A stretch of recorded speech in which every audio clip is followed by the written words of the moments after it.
अब ये सब भी कैसे करे ठाकुर जी? ठाकुर जी की कृपा हम पर कैसे हो? ठाकुर जी को अपना कैसे बनाए? किसी भी मनुष्य को, चलिए एक सांसारिक भाव से सोचिएगा, दिमाग से सोचिएगा, अगर किसी इंसान को हमें अपने वश में करना है तो उसे कैसे वश में करें?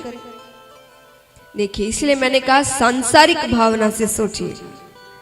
ये तो आप कथा में बैठे तो अभी अच्छी भावना ही आएंगी कि प्रेम से, अच्छे व्यवहार से, ये बाहर ये भावनाएं नहीं रहती। तो सांसारिक भावना से, सांसारिक मन से सोचिए कि एक इंसान को अपने वश में करना है, उसे वश में कैसे करें? उसकी कमजोरी पकड़ लो,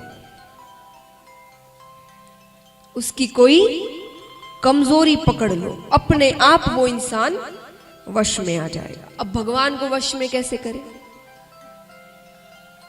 उनकी तो, वो तो परम पिता परमेश्वर है, सर्वशक्तिमान है, उनकी कोई कमजोरी हो सकती है?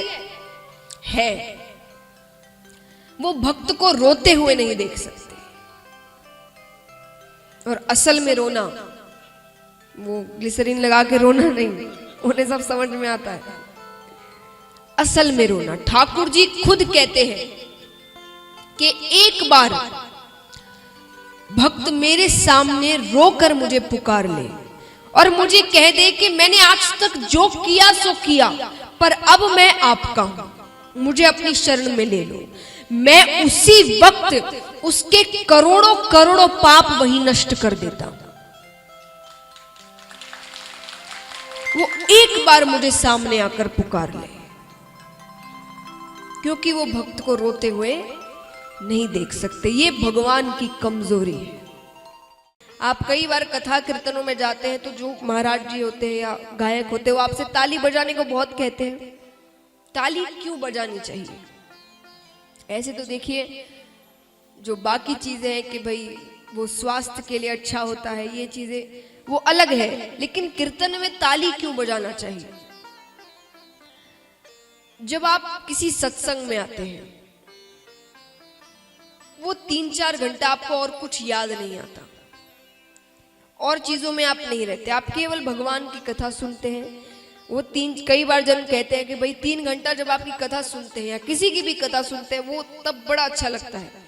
तब तो मन में विचार करते हैं कि अब तो भगवान में लगना है, भक्ति करनी है, पाप छोड़ देने। पर जैसे यहां से बाहर जाते हैं कुछ घंटों बाद, तो ऐसा क्यों होता है कथा में? क्योंकि आप जब सत्संग में जाते हैं ना, तब जीव और ब्रह्म का मिलन होता है, आपका ठाकुर जी से मिलन होता है। तब वो कुछ देर के लिए आप संसार को भूल जाते हैं। लेकिन ऐसा नहीं है कि मिलन तुरंत हो जाता है, कई चीजें बीच में आती है। जो मोह माया रूपी जीव जंतु है, भोग विलास, ये सारी चीजें बीच में आती हैं, आपको ठाकुर जी से मिलने से रोकती है। तो ये ताली बजाने से वो सारी चीजें दूर भाग जाती हैं, आलस चला जाता है। अब बैठे बैठे रहेंगे तो आलस आएगा, ताली बजाते रहेंगे तो जोश रहेगा, तो आलस नहीं आता। और कई बार आसपास भी ऐसे लोग बैठ जाते हैं जो खुद तो कथा सुनते नहीं, दूसरों को भी सुनने नहीं देते। हर थोड़ी देर में पानी लेंगे आप, सुपारी लेंगे आप, सौंफ लेंगे आप, कितनी अच्छी कथा हो रही है, अरे इनको तो हम जानते हैं, ये तो हमारे पास, अरे कथा तो सुनने दो। अब खाली बैठे रहोगे तो वो आकर बात करेंगे ना, ताली बजाते रहेंगे, जोश में रहेंगे, भक्ति में रहेंगे, तो वो आपसे कुछ कहेंगे नहीं। इसलिए ताली बजानी चाहिए। ताली यानी जब जंगल में सिंह गर्जना करते हैं तो सारे जानवर भाग जाते हैं, वैसे ही कीर्तन में जो मोह माया रूपी जानवर पशु रहते हैं, तो तालियों की गर्जना होती है ना, तो वो सब भाग जाते हैं। फिर ठाकुर जी से आपका मिलन आसानी से हो जाता है। इसीलिए ताली बजानी चाहिए। तो महाराज अब पूरी कथा में बजाना, एक बार का पूरा कोटा मत पूरा करो।